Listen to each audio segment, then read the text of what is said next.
guys, welcome back to According To. I'm Megan. And I'm Ciera. For this week's episode, Megan and I were inspired by a recent listen of an Ear Biscuits episode, which actually I think was like a re-upload that they did. Posted it. But it was a top 10 movies episode, and so Megan and I thought it'd be fun to do our own top 10 list, but we didn't know if we wanted to do movies or something else. So I posted a poll asking you guys, and to be fair, books was tied when we last checked, but then we decided, it's our podcast and we want to do books, so that's what we're doing today. So today's going to be top 10 books from each of us. We're going to run through them. I am certain we'll have some overlap, but it'll be interesting to see where we put them within the ranking of our individual top 10s. When we were making our lists, and we threw these together like fairly quickly, but I used my Goodreads and I started with, all of my 5-star reads, which I technically have 15 5-star reads. And I do think most, if not all of them, I did kind of stick to that list because I'm like, I was trying to do it for myself where I was like, this is my top 10 list.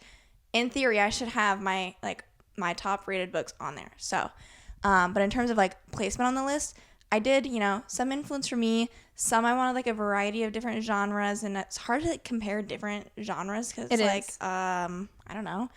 And I also kind of like have, I'm on Book Talk, so I see what other people think about different books. And so maybe that played a little bit of a role in terms of like, I want it to be like I want it to be like a broad reach for like those top ones where I really think anyone could enjoy them. But nonetheless, I usually, I did the same process of going through my Goodreads. I think that every book on my I guess top I was 10, like, I'm ready to jump in, but we still have other things that we talk about. I think every book on my top 10 list does have 5 stars. I think I did rate it 5 stars. But I was looking at some of my 4-star books where I was like, maybe some of those could sneak in. Because you get some bias after time goes on of maybe that one wasn't totally 5 stars, or maybe this one that I rated lower was better than I gave it credit for at the time. So yeah, I was looking around, but I do think everything ended up being 5 stars. So, and we have pretty similar tastes in books, although I do know you're certainly gonna, I know one that's gonna be on yours that's not on mine. I think we have the same top book, but we're gonna wait and we're gonna go through this together, starting with our number 10. Before we do that, we like to catch up. We do our weekly spotlights with you guys, so we will do that first. My weekly spotlight, I think, is going to be our little afternoon that we did yesterday. And also, this isn't a spotlight, but I felt at least good about getting it done. But our yard has been full of weeds. I'm not going to go into it. I think we've talked about this before on the podcast. And we have sprayed. I'm not saying that, maybe there's a magical weed killer spray that I don't know about that works for everyone else. And our dad has helped with, fertilizing the yard, blah, blah. Anyways, he's going to come help us do that again. All I'm saying is, we are trying, we are putting in an effort, and these weeds still keep growing. And our yard, we kind of inherited when we bought the house. The yard's not awful. There are definitely worse yards, but, it's not great. So I think part of the problem is, it just already wasn't great. Nonetheless, I spent 2 hours yesterday picking weeds from the backyard because we're going out and digging it by scratch because, I know you can, supposedly spray them. We've tried. Hasn't worked. But it's, I want the instant gratification of, my yard sucks. It looks horrible right now. I want them gone because the weeds are so much taller than the rest of the grass. So it's, it's not worth mowing the yard because the grass isn't that long, but the weeds are, so ugly. Anyways, 2 hours doing that yesterday. It felt good getting it done, but, multiple times through, I was just there are so many weeds, I don't know if I can stay out here and keep doing this. Yeah. But then it's it never ends. I just kept pushing through, and I kind of was like, oh, I'm halfway done with this portion. And I'm like, oh, I'm 3/4 of the way done. So slowly but surely, we got it done. And I keep getting so annoyed with how everyone else is just just do this. And I'm like, oh my God, as if I haven't done that. Everyone's just well, just don't pick them, spray them. And I'm like, oh my God, we have. Do you think I would rather go on my hands and knees and pick them out by the root? I wouldn't. I've tried to spray them and nothing happens. So. And then my dad asks me what weed killer I'm using as if he's not the one that freaking bought it. So. Anyways. My spotlight is that I finished my 6-day work week that I had to do this month. And it was also just the fact that it was 4th of July week and I was everyone else is only working 4 days this week. And you did 6. And I did 6. But I feel I'm better for it. Mm-hmm. So more money on the other side, raking in the dough. And Megan and I were talking. me specifically, but like you get a 1-day weekend next week as well. But I'm like, my 2 weekends are like 1-day weekends in a row because we're shifting our schedule next week so that we can go to a wedding without taking any PTO. But I'm like, dang, kind of bummer. But then you got a 3-day weekend. I know, that's what I'm pushing through for. Plus, I feel like when you're working like by yourself on like a Sunday, I feel like it's kind of like you're just kind of there, like it's not really working. Working on a weekend is not as bad as it sounds like it would be. Like I just was working yesterday and I still had like a nice full Saturday. Granted, it wasn't a full work day. I think I worked from like 10:30 to like just before 4. But I had a nice little morning that I got in, and then I had like a good little afternoon that I guess you were going to talk about for your spotlight. Yeah, so after I got done pulling weeds, I did a couple things for like a video that we're doing next week, or that I'm doing. Ciera can be in it as she wants, but I'm working on like a little book corner in my room. So I guess another fun thing, since we're talking about books, I have a book cart now in my room. That's part of the reading corner. I bought it yesterday. We have books already that like I'm a little more attached to / I bought them, so I already brought some of them up to my room because that bookshelf was getting kind of full anyways, and so I was happy to take some. And then also like I want books in my room that like I'm more attached to, and so I had a bunch of books on my Kindle Unlimited that I have read that I really enjoy, but I don't have physical copies of. And I've never done this before, but I did it yesterday where I'm like, I've already read it, but I am now going to be going and buying the physical copy to have said book in physical form. I still have, like, there's a couple that I bought that I actually still haven't read, but I have, like, other books that are by the same author in the same series, and so I added them as well. To be honest, I bought them on Amazon. It wasn't as expensive as I thought it was going to be, because I got 7 books for, like, $77. You know, I've paid more for groceries. So. And what brings you more joy? Right. And so I'm excited to finish putting that together. My biggest thing that I'm having right now is, like, I'm having a hard time figuring out what a good reading chair is going to be, and I'm trying to look at, like, Facebook Marketplace. But it's, like, a reading chair needs to be, like, a good, solid reading chair. But it's also, like, I don't have, like, a size for, like, a living room style chair in my room. So the best thing I've come up with right now is, like, a Papasan chair.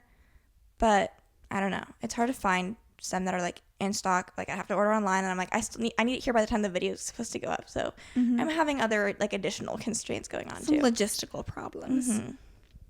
But yeah, then we went to the beach, got some ice cream. We went to dinner at a new restaurant, got some Mexican food, and then finished off the night by going to our dad's hot tub. So it's just like a whatever I want to do tonight is what we did. Okay. Anything? Hopefully you guys can't hear, like, my stomach growling right now. Anything else before we get into our books? I think we're ready to jump in. Okay. Did you want to do your honorable mentions I'll first? do it last. Okay. So, starting from number 10, obviously we'll get better as the list goes on.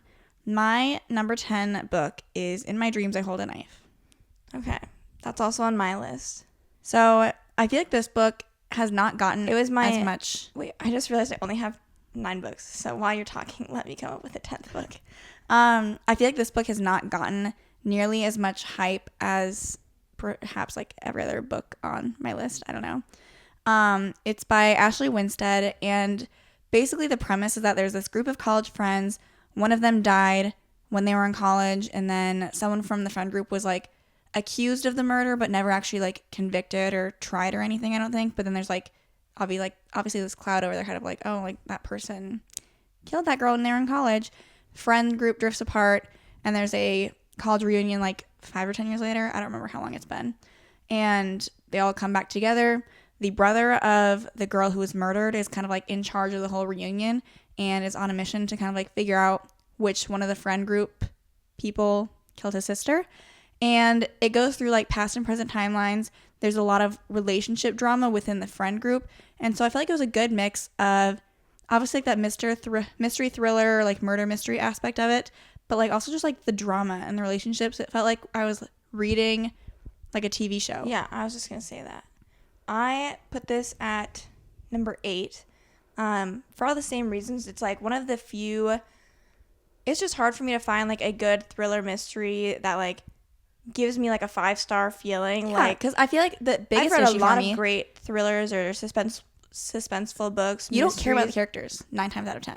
So you can't like give it 5 stars. You're like, I mean, it was good. I didn't see that coming. Like, if it was a good plot twist, but like, I don't care that much. Does that make sense? And I don't know what it was about that book specifically, but like, there was just so much going on, but like in a good way. It wasn't overwhelming. It gave a lot of different like dimension and like different possibilities for the book to and where it could go. You'd be like pointing to like one person in the friend group, but then like it goes to like a flashback of the past of like what actually happened. You're like, oh, like that makes sense now. And I just like the ending was like just it was twisty, and I was like, whoa, like this is crazy stuff. So that would be why I also had it on mine. My number 10. If we've got people in here who are Colleen Hoover haters, they're going to be like, if we're starting off with this, but give me a second, okay? I have some Colleen Hoover books in mine as well. My number 10 is Ugly Love by Colleen Hoover. That's my number 7. Now, arguably, here's the thing. This was me, like, with how did I want to order stuff. I have one other Colleen Hoover book on here. I think I have one other one, too. I wanted to put Ugly Love on here because it is probably my favorite of her, like, romance-specific books. And I know that, like, if you nitpick into it, or you've heard rumblings and weird things about this book, it is weird. That have turned you off from it. Stop looking at all those nitty-gritty details and just give the book a try. Here's the thing. This list, and this is true for every reader out there, I'm sure, is a culmination of, like, literary masterpieces that we've read and books that you have just, like, bulldozed your way through because you, like, could not stop reading it. It really confuses me kind of because, like, when some people say, like, they kind of like don't get the Colleen Hoover hype, but they'll read a book in 2 seconds flat from her. And I'm like, so you're telling me you weren't eating up that entire book, right? You know what I mean? Yeah. You don't just like keep flying through a book that you don't like. It takes me forever to get to a book that like I'm not enjoying. So Colleen Hoover's books, like they do that. If you've never read before, pick up like her top rated book. And I'm guessing you're probably gonna be like, I didn't know I could read a book that fast. Yeah. That's like how we both read Colleen Hoover books like when we were first getting back into reading. Mm-hmm. And weirdly enough, like not knowing all of like the hype around her. But I was just like, oh wow, like I didn't know I could be that like interested and enthralled in a book and like pick reading a book over watching TV or something. Yeah. So if you want to get really invested in just like the storyline and characters, like she's hyped up for a reason. Like, am I saying she's like a literary mastermind? No, but that's not why I read her books. Right. So Ugly Love is about Tate and Miles. It's got like brother's best friend trope. I don't know. I'm like, am I giving a whole summary? What's the book even about? They're basically friends with benefits. And then Tate starts like developing feelings, and like she's not sure if they're going to be able to be reciprocated. Miles is very like, I don't want a relationship. I'm just not ready for that. And I know it has flashbacks between past and present. I know that the past is weird. Okay. I mostly like the present timeline. The past timeline is weird. It is, but whatever. Still enjoyable. I can't change the book, but I did eat it up. Like I can't deny that. So that would be my top 10 or my 10. Number 10. Okay. My number 9 book is The Silent Patient.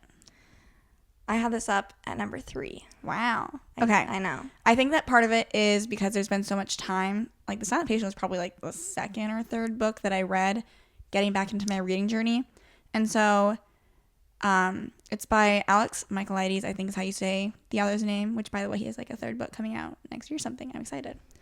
But basically the main character, his name is Theo Faber. I was like, it even comes up in like The Maidens too. He makes a little cameo. So he is a psychotherapist and he wants to go to this place called The Grove and work with one of the patients. Her name's Alicia Berenson, and she hasn't spoken since she murdered her husband, and he wants to know why she hasn't spoken. So he wants to like psychoanalyze her and interview her and see if he can get her to start talking. And so there's like a flash between timelines of like Theo is dealing with his own personal issues within his life, so you get kind of like more of an inside scoop on what's going on with him. It follows him most of the story. Yeah. But then also there's like him at the Grove. Alicia Berenson's journal entries. That's how we like get the past from her point of view since she's not talking. So we see some journal entries from her. We also get like the present timeline of like him trying to work with her and her just like not speaking. And it sounds like for a book where like it's like mostly one-sided, the other person's not really talking, it was like still very engaging. And I do think, because a lot of people, there's a huge plot twist in this book, I do think that the more you have read just in general, the more you're going to see the plot twist coming. But since that was one of the first books that we read, it is I had like still no to thoughts. this day like the biggest plot twist I've ever read in a book ever. Like my mouth was on the floor. So, and you're right, it could be because I wasn't really thinking of like what was going on or what the twist was going to be. But for that reason, like I felt like I had to put like a thriller type of book up so high because like I wanted some variety in my top books. And if I were to recommend a thriller book, like that's probably the one I'm most often recommending. Mm-hmm. Like if you have not read a ton and you want to get into it, like read that one as one of your first books. Because like then you're gonna enjoy it so much more. I feel like you're gonna find a lot of other thrillers and mysteries you enjoy, but I just feel like that one, like the earlier you get to it, probably the better it's gonna be to experience. So my number 9, this is the one I just added in here because I was like I need 10 books. But I added Mine Would Be You by Kay Jamila. I've already talked about this book quite a bit, I feel like, either on our YouTube videos or other book videos we've done or book episodes we've done. But it's on Kindle Unlimited. That's how I found it. It's not talked about a lot, and I'm not going to remember the character's name, but essentially the premise is the female main character, she actually has been out of the relationship for a while, but she was in a long-term relationship, and then she is out with her friends and meets this guy, and then she ends up like going over to his place, but like they don't do anything, but she wakes up the next day and like leaves and realizes that she like, well, they really hit it off. Really hit it off at the bar, and then she's leaving the next morning and she's like, oh, I didn't get his name or number or anything. Then it flashes forward a little bit and she gets invited to her ex-boyfriend's wedding because they were all like, her and her friends, like they were all like a little friend group. So you're kind of like, why would you be invited to your ex's wedding? But like they were friends, so that's why she was invited. But then it turns out that guy is the best man at the wedding. So all of a sudden now they're reacquainted, and from there, like the whole book's basically just like them growing into a relationship. And sometimes like romances that have like issues and conflicts are good sometimes, but then there's also just like the feel-good romance books, and that's what this is. And so well, I think it's more like the reason that it works is because the female main character's like not sure if she like is ready to be in a relationship, wants to be in a relationship, and the guy's like, no, like just we're enjoying spending time together, like just like let it happen. Mm-hmm. And so it's like kind of them working their way through that until they eventually end up together. So I read it too. I enjoyed it. It's not on my list, but I did enjoy it. Okay. Number 8. My number 8 is All Roads Lead Here by Mariana Zapata. It's not on my list. So this one is, I think I've read 2 Mariana Zapata books. The other one fell a little bit flat for me. That was from... I know, it's made me kind of scared because I read that one first. And then I read The Wall of Winnipeg and Me, and it makes me nervous because like her books are so long. I'm nervous about like picking up another one to read it because like it wasn't, like the second one wasn't worth the payout. The first one was. And so it's like, do you want to commit? Anyway, so All Roads Lead Here. Mariana Zapata is like the queen of slow burn romance. And so it's a romance book that like doesn't get to like true romance. Like I don't think the main characters even kiss until like 80 to 90% of the way through the book or something. So it's just like the entire time you're like, and some people love that tension. They really get together. I mean, that's like why you're reading, because you're just like, how much longer until they're together? I don't remember. They're so long. Like a slow burn should not have to be that long. I don't remember the main character's name, but essentially I think they're in Colorado or something, some place with a lot of hiking. She goes there because her mom, I think, lived there and grew up there and like did all these hikes and stuff. Her mom has passed away, and so she wants to like reconnect with her mom by going on all these hikes that her mom would do. And she ends up booking, it's like not an Airbnb, but like she finds a website where a place above the garage. Yeah. And she's like, okay, yeah. She ends up booking it through this guy's like teenage son. She doesn't know that. But then like the dad is like, you can't stay here. Like I didn't agree to this. And then he feels bad, so he's like, okay, whatever, you can't stay here. And so she's living on their property while the dad and son are living in their house, like across the driveway. And the girl just like kind of runs into like some issues here and there where like the dad needs to help her out, and they just like start to get closer and bond. And then you're like, get together. And obviously it takes a very long time, but she just like gets to know the area and the people around there. She like gets a job there just really tries to become one with this new place that she's living in. And yeah, I quite enjoyed it. I enjoyed the slow burn for once, and it was great. I already said what my number 8 was, In My Dreams I Hold a Knife by Ashley Winstead, so we can just go to number 7. Yeah, you can go. My number 7 is Happy Place by Emily Henry. I actually technically am unsure if Beach Read or Happy Place is my new favorite Emily Henry book, but since I know you have Beach Read on yours, I'm guessing, I only have Happy Place by Emily Henry on here. Or that's my only Emily Henry book that I put on here. I just read it like last week, and it was a 5-star read for me.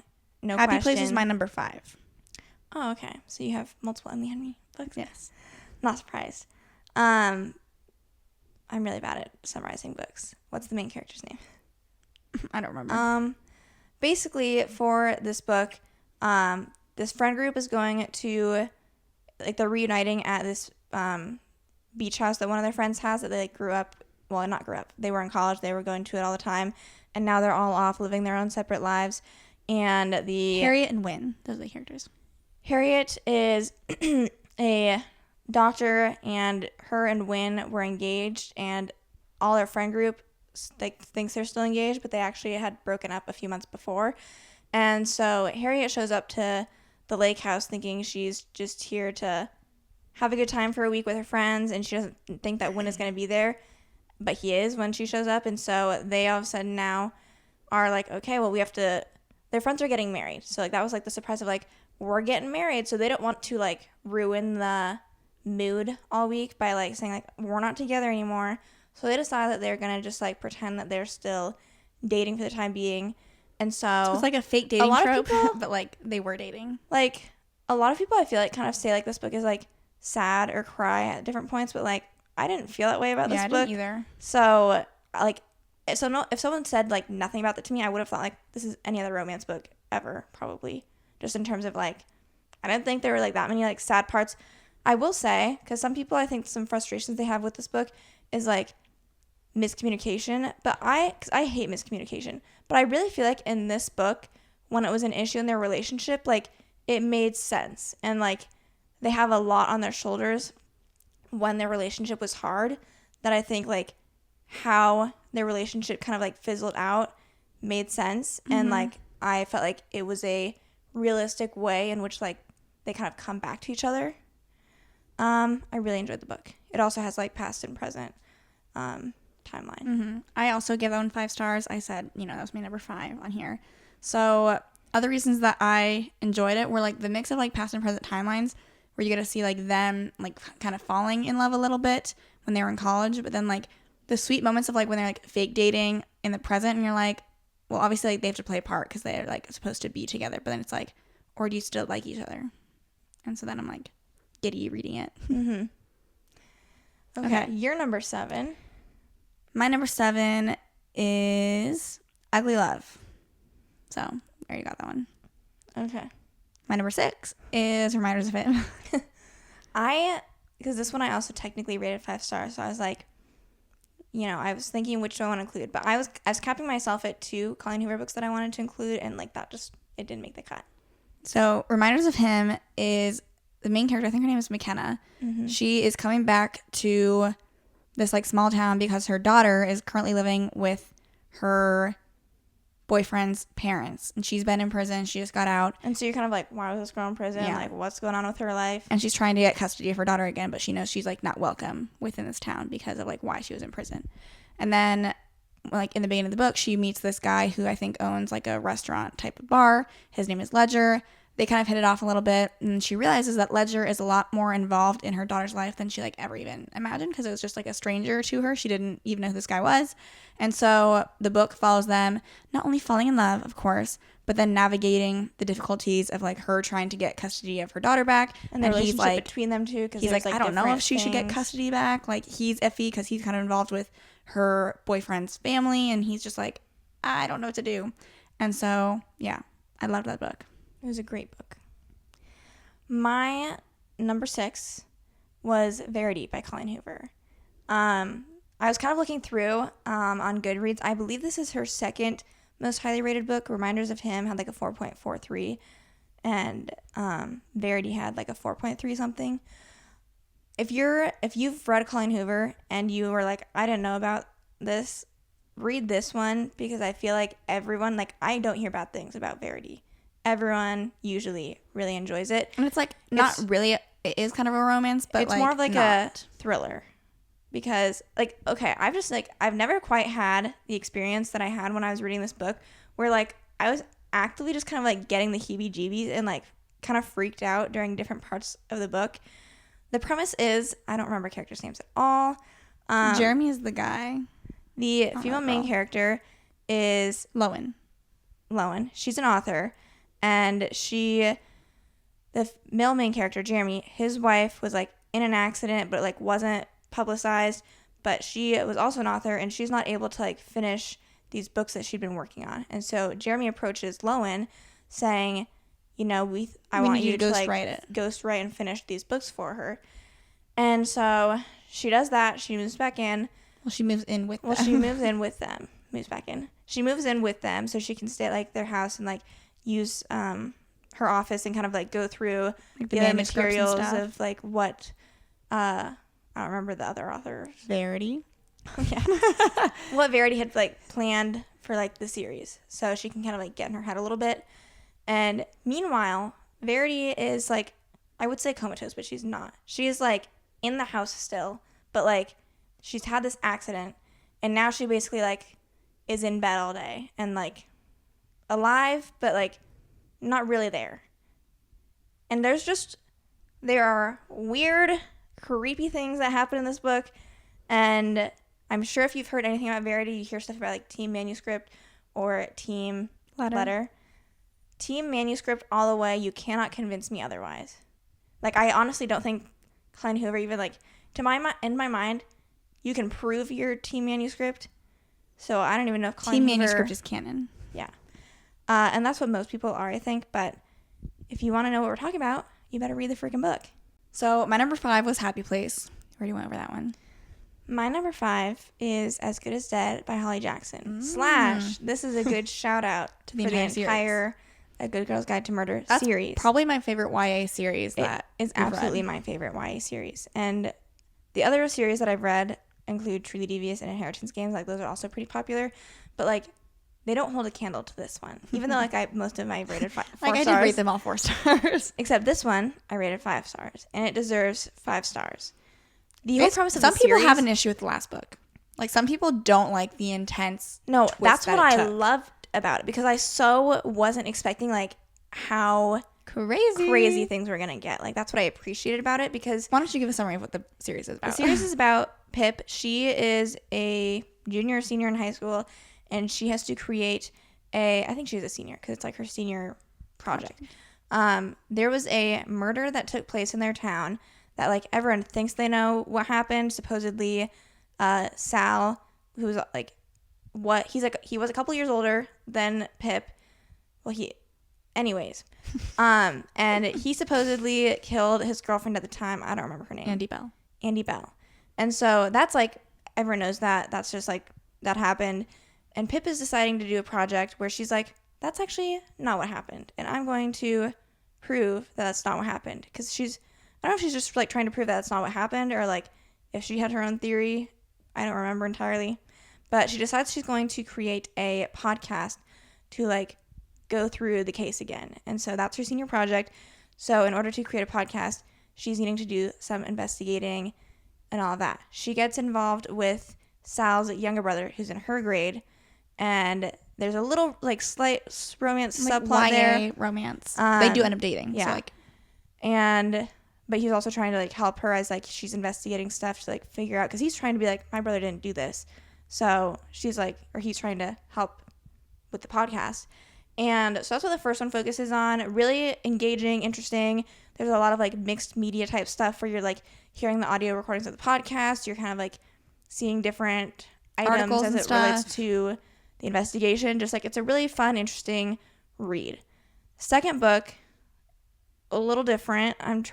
Basically, when I was reading the series, I was like, how are we going to keep this series going if we just talked about, like, the Andy Bell case and kind of, like, resolved it, quote unquote. But the second book doesn't focus on that. Also, just like, I can't remembering now what it's about. Related, but different. Still very interesting. Different set of circumstances going on. Third book, I'm like, okay, now I really don't understand how we're keeping this thing going. Because, like, this town's going crazy. This is a small town. How's all this happening is what I was wondering. But then Holly Jackson does a beautiful job. Like, everything all of a sudden makes sense. Why all this is going on makes sense in this town. She took it up a notch in this book because, like, the stakes are way higher. Yeah. In this book. So I really enjoyed that. I was like, I can't believe the series is turning out this way. But I really enjoyed it. So I had to give it 5 stars. And this, good shout out to the whole series. Yeah. I also gave that last book a 5-star rating. So I enjoyed it as well. And I liked the kind of darker, crazy twist that it took. I know some people had issue with that because it felt like a different tone than the rest of the series. But I thought it deserved higher stakes. Yeah, I think for the last one. Okay, my number 4 is Book Lovers by Emily Henry. So Book Lovers is about, I always forget like the female main character's name. The guy is Charlie Lastra. I don't remember what the girl's name is. Charlie is a literary agent, and then the female main character is an author. And then she like pitches an idea or something to him for a book. He hates the idea, like turns it down, and they kind of like dislike each other from that meeting. And that shows like that's in the beginning of the book, and then it flashes to like a couple years later. Her book is getting made into a movie, I think. And so then her sister is like, oh, like let's travel to the place that you like base your book off of. They travel there. It's not quite as nice and glamorous as they had originally thought it would be. And then they come to find out that Charlie, the literary agent, is like from that town, and he's like visiting there. And so they like run into each other, have to like work together on a new project, and from there they have to start to get along so that they can make what they need to make, and then they might fall in love. They might. My number 4 is Summer of Broken Rules by Kyle Walters. This is another one of just like a feel-good romance. It's YA. I love the cover. I love the vibes. It takes place on it's either like Nantucket or Cape Cod or Martha's Vineyard. Like, yeah, you get the vibe.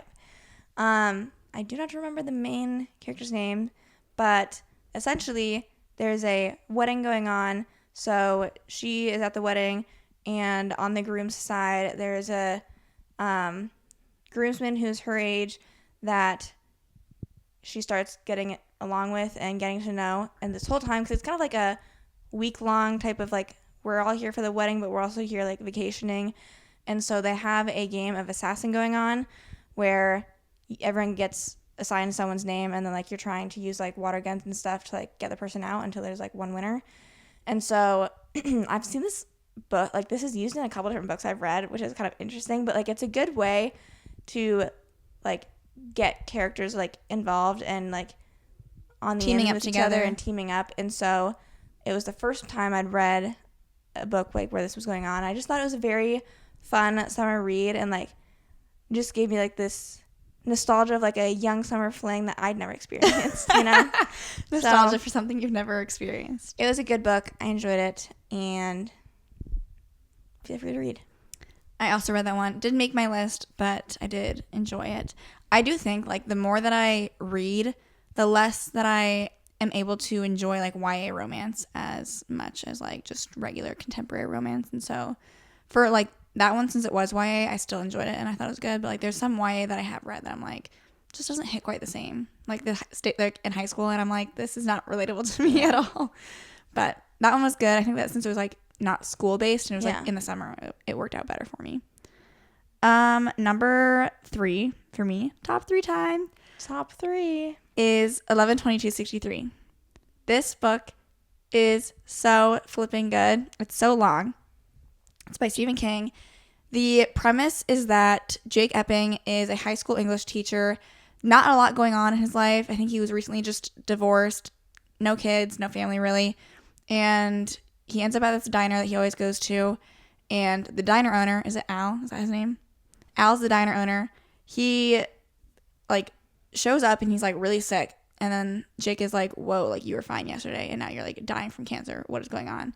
And then Al is like, I have a time machine in my diner, and I just got back So it's been like 5 years for me. That's why I have cancer and I had to come back because I'm dying.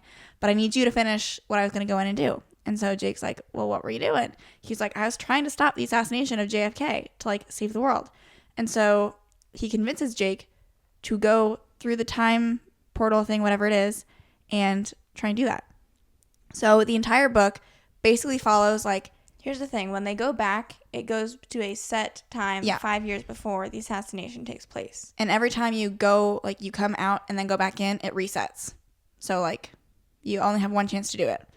So then essentially the entire book is following like the 5 years that Jake has to live in the past to lead up to the JFK assassination. And this is like one of those books where it's like sometimes the journey doesn't make it worth it and you're trying to like get to the end. And this was the opposite case for me where it's like I enjoyed the journey so much that like just like the end and like getting to like, oh, I know the assassination's like happening at some point and it's like what you're building towards. But I was like, I'm just enjoying reading about what he's doing. And there's like a romance subplot that I really enjoy. And there's just like so much that goes on even besides the assassination and like how Jake is working to try and prepare for how to stop the assassination. And it was so good. I loved it. It was a good book. I also read it. I don't know if I probably just gave it 4 stars, I think. But it was 4.5. 4.5. Did I? I was like, I don't remember. Ciera remembers. I know. I was like, when Megan was reading it, I was like waiting for her to like finish it. I was like, please be good. Please be good. It is a good book. It's just like, it is long. So it's kind of daunting. I do recommend because Megan did audiobook and then she finished with like physically reading it. Physically reading it is the better way to take in the book. Okay. My number 3 we already covered, which is The Silent Patient. So, next one. My number 2 is Love and Other Words by Christina Lauren. This is one, I read it quite a while ago, like more towards like the beginning of my reading journey. And it's just one that's really like stuck with me where like, I think when I first read it, I gave it 4 stars. But it's like, I thought of it so much that I was like, I need to give it 5 stars. So that's what it is now. And I don't remember main characters' names at all, but it's basically... Elliot is the guy. Can't remember the girl. I never remember female main characters. But essentially, it has a past and present timeline, and this girl and her family grew up going to a lake house every summer, and their neighbors next door, one of the kids is Elliot, they grow up together, they're best friends. They really look forward to like their summer at the lake to like be able to hang out, and they're growing up together, and then they start to develop feelings for each other, and then you find out between like the past and present timeline. I'm honestly like, I need to go back and reread this book because like then I'd have a better like, here's what happened, because I'm like, they have a falling out. You know that they have a falling out, but I'm like, why is she back at the house? Is she? I don't remember. But you know there's like something happened in the past because during the present timeline, they're like not close like they had been. So you're trying to figure out why, and it's a good book. That's what really that's sold all I say. I enjoyed it as well. It didn't make my list. I give that one 4 stars. I feel like it's like any book. This is like I'm acting like Christina Lauren owns lake houses, but I'm like any book that tries to like simulate summer past present timeline, falling out of the lake, like it's Love and Other Words. Every Summer After is Love and Other Words in a different font. I mean, but Love and Other Words is better. It really is. Okay. My number 2 was Beach Read. The 3rd Emily Henry book to make it on the list. I can't help it. I just love her. Like, if you truly are not, like, if you don't think you like romance, because you've read, like, Colleen Hoover, Emily Henry Christina is Lauren, collectively loved. Whatever. Emily Henry is the author you need to try if you want to get into romance or, like, read books with some sort of romance. Because I feel like there's different, spectrum. And Emily Henry, like, kind of falls like the romance, but, like, it's closer to, like, literary fiction than other romance books where it's like there's other stuff going on in the book. It's not like love bombing, like annoying, smut filled, whatever. And like no hate if that's what you're into. Everyone likes what they like. But it's like tasteful, everything's well done, and everyone loves Emily Henry. So Beach Read is, I think it was the first Emily Henry book that I read. Because I think I read Beach Read and then People Meet on Vacation. All her books are great. Beach Read, just like in my mind, nothing holds a candle to it, even though I have given literally her other, like 2 of her other books 5 stars. But I just love it so much. I even reread it. not that long ago. So the main character is January Andrews, and then the guy is Augustus Waters. Everett. Oh, who's Augustus Waters? Is that someone else? Is that the guy in The Fault in Our Stars? I don't know. Augustus Everett. And they're both authors. They went to the same college, and they like were considering themselves kind of academic rivals. That's from The Fault in Our Stars. Okay, I didn't make it up then. So, they are on. Is it like Michigan or something? Yeah. That's like where January's family had like a lake house up there, and then there's a house across the way that. Well, it was her dad's lake house. I said family, right? Well, yeah, but I'm just like. Anyways. And then there's a house just across the way, and guess who's living there now? Her academic rival, Augustus Everett. And so they both write very different genres of books, and they got into like a little bit of a spat talking about like, oh, like, well, your books are easier to write than mine, and they both obviously because they're both in like a reading or writing rent. Yeah, both trying to write books, but each having troubles. And so they come up with this deal of like, okay, you try and write a book like within my genre, and then I'll do the same, try and write a book within your genre, and like we'll help each other out a little bit, and take each other on like these little like adventure. They didn't call them dates, but like they were essentially dates of trying to help the other person write their book. And so January, since she writes romance, she takes him on like these stereotypical dates that might be included within a romance book. And then what did he write? Like manly books. I don't know. Like literary fiction, but also like he'd write about like he was working on one about cults and stuff like that. So he would like take her on like investigative journalism type of stuff, whatever. I don't know. So yeah, they like get to know each other just doing these outings, get like a fun little banter. Obviously like they're living right next to each other, and so like they'd be like talking like through the windows, like holding up signs, and it was just really cute. And so they fall in love, and I loved it. I loved their love. Okay, we are now at which means we have the same number one book. I immediately, like, when I was crafting my list, I was like, number one, this book. Immediately. And if you've watched any of our book stuff, I feel like you know what we're going to say. But number one easily is Project Hail Mary. This is by Andy Weir. We can go off on how much we love it, but let me give a premise of, like, what the book is about first. So, the main character, I should know his name, but it's, Ryland Grace. Yes. That's the main character. The book starts where he's like waking up and he is like really confused. No idea where he's at. No idea where he's at. No like memory of like really who he is or what he's doing. There's two people dead next to him. And so as the reader, you're kind of like, what? I love when a book starts and like the main character's confused, and then like you as the reader are confused, and you're like, what is going on? Like, someone needs to know something here. So he's like waking up, trying to figure out like where he's at, what's going on. And I think that either his memory like is slowly coming back, or like they left something there to like explain. I don't think so. I think his memory like slowly start to come back. So he's like starting to remember like why he's there. He's in a spaceship and he's trying to save the world is what he's doing. But he didn't know that. At first. He doesn't really know what he's supposed to do either. And so there are flashbacks of like him currently in the spaceship, and then there's flashbacks to like as he gains his memory back. This you get like the flashbacks. You get of that because he was a high school science teacher, but he has like more academic like background than that. But he like wasn't doing anything with it. But like the government comes to him to help work on the space mission and be like one of the people to go save the world. And so you're getting them working on the project in the past. And it's like perfectly mixed in like timeline wise to like get the answers you need as you need them in present day. So I just really felt like that was done very well. Ryland Grace is like the most likable character I've ever read, probably. Like I've never rooted for someone so much. Like, and with him being like the only human in the book, you're kind of like, how am I mean, there's flashbacks, but you're kind of like, you wouldn't think you would be so entertained by like his inner monologue and thought process. But like there were multiple times when I was reading this book where I was just like actually laughing and chuckling. And the cliffhangers for like the end of each chapter, so good. Like you have to keep reading.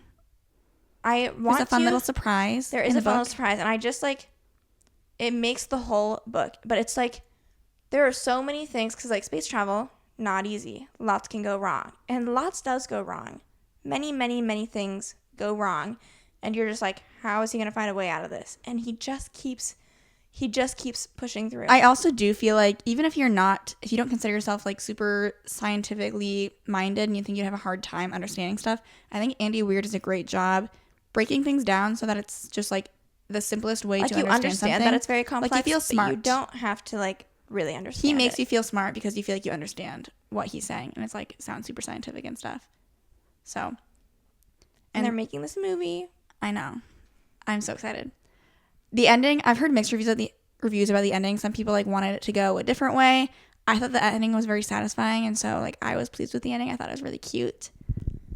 And I just feel like if you haven't given this book a try, we've had many people, even like from you guys, saying yes. like I read this book because you recommended it and I loved it. But even personally speaking, we have gotten like, this is the one book, which is why it's our number one on this list. If there's one book I'm recommending anyone read, because I think anyone can read and enjoy this book, it's Project Hail Mary. It is so good. You don't have to be a science fiction person. Like, how many people have we gotten to read it? We have gotten our mom, Maggie, Haley, Ashton, Sam, Ethan, many of you guys. Like, I've never gotten that many people to read a book before, is what I'm saying. And every single person has given it 5 stars. Has given it 5 stars, except for Maggie. She was picky and she gave it a 4.5 or 4.75. Or something. Like, that's a lot of, like, we're all very different people. And we all loved this book. Mm-hmm. And if you read it and you hate it, don't tell me that. I will, if you read it and hate it, I will pay you for the book to get a refund. It always blows my mind when I go to look at it on Goodreads and, like, see how overwhelmingly it's, like, 5 stars. It almost makes me feel, because, like, I say that about this book, but, like, The Fourth Wing, it's making me feel that way about The Fourth Wing because, like, that's got to be, like, the highest. Like, you need to read it. Yeah. I feel like I need to read it, too. Anyways. I need to get into, like, my science fiction, fantasy, dystopian Well, I saw, like, era. an interview from the author of that book, too, saying, like, she thinks that it's so supposed to be the entry loved point because, like, it's not confusing and, like, still uses, like, modern dialogue. I don't even know what the book's about. I know nothing about it. But I want to read it because everyone's, like, hyping it up so much. This is for Project Hail Mary. It has, like, over 400,000 ratings, and it has a 4.52, which, like, that is hard, especially, like, once you leave the romance genre, like, things get so picky and dicey because, like, everyone has lots of different thoughts. A 4.52 for, like, a science fiction book is insane. And also, like, The Martian, if you have read The Martian, I thought that one was a little bit more confusing and, like, harder for me to understand. I didn't have that issue at all with Project Hail Mary. I felt like everything was, like, totally within my grasp of understanding. I need to look up The Fourth Wing now so we can... If you guys have read The Fourth Wing, let us know if we should give it a try because I'm kind of intrigued. Is it only in hardcover right now? I wonder if it's on... There's no way it's on Kindle Unlimited. The Fourth Wing, 190,000 reviews, a 4.68. That's insane. Like, I need to know what the hype is about. Yeah. Like, when you see, look at that, the 5 stars. That's crazy. Overwhelmingly. Although Haley Pham rated it 4 stars. So I'm kind of like a book girly that I know on Goodreads, like, didn't give it 5 stars. But a 5 and a 4, like, sometimes they're so close. Mm-hmm. Okay. That wraps up our top 10 list. Definitely had some overlap, but I'm glad we had some different books. Yeah. You know, that way our list is not totally the same. And what's hard, too, is, like, there are so many amazing 4-star books I've read. And so I'm upset we didn't get to share all those with you. But, of course, you can go check out our Goodreads. You can see what I've rated all the books I've read. Mm-hmm. And I usually try to, like, if a book really kind of, like, even if it was a 4-star, if it made me feel like a little something different, I'll either, like, type in, like, 4.5 or I'll say, like, a little something about the book. Like, let you know that you really should read it. Those are the ones that I probably, like, cared a little bit more about. So I hope you guys enjoyed this podcast episode. This is for all of our book lovers out there. We love making book-related content. And also, we have, like, some more book videos coming up on our YouTube channel soon. Megan's Reading Quarter. We just did, like, a book tag video. So if you guys want some more book content and you don't regularly watch our YouTube channel, you should go ahead and do that. Otherwise, we will talk to you guys next Thursday. Bye.